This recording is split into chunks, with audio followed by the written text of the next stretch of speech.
ಪಾರ್ವತಿಯ ಪ್ರೇಮ ಅಚಲವಾಗಿತ್ತು. ಶಿವನಿಗೋಸ್ಕರ ಅರಮನೆ ಐಶ್ವರ್ಯ ಎಲ್ಲವನ್ನೂ ಬಿಟ್ಟು ತಪಸ್ಸಿಗೆ ಕೂತಳು. ಅನ್ನ ನೀರು ಹಣ್ಣು ಕೊನೆಗೆ ಎಲೆ ತಿನ್ನುವುದನ್ನು ತ್ಯಜಿಸಿ ಮಳೆ ಚಳಿ ಬೆಂಕಿ ಬಿರುಗಾಳಿಯನ್ನು ನೋಡದೆ ತಪಸ್ಸನ್ನು ನಡೆಸಿದಳು. ಅವಳ ದೇಹ ದುರ್ಬಲವಾಯಿತು, ಆದರೆ ಅವಳ ಆತ್ಮ ಬ್ರಹ್ಮಾಂಡದ ಜೊತೆಗೆ ಒಂದಾಯಿತು. ಅವಳ ತಪಸ್ಸಿಗೆ ಇಡೀ ಜಗತ್ತೇ ಕಂಪಿಸಿತು.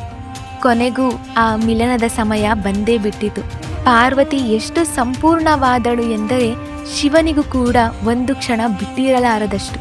ಅವಳ ಈ ಪ್ರೇಮಕ್ಕೆ ಕರಗಿದ ಮಹಾದೇವ ಕೈಲಾಸದಿಂದ ಅವಳ ಕಡೆಗೆ ಬರುವನು.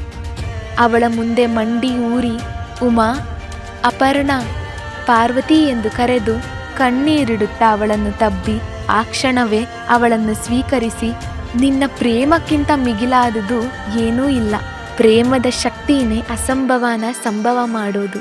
ಇದು ಪ್ರೇಮ ಕಥೆಯ ಅಂತ್ಯವಲ್ಲ, ಈ ಬ್ರಹ್ಮಾಂಡದ ಮಹಾನ್ ವಿವಾಹ ಕಥೆಯ ಆರಂಭ. ಶಿವಪಾರ್ವತಿಯರ ಮಿಲನ ಹೇಗೆ ಮಹಾಶಿವರಾತ್ರಿ ಆಯಿತು ತಿಳಿಯೋಣ ಮುಂದಿನ ಭಾಗದಲ್ಲಿ.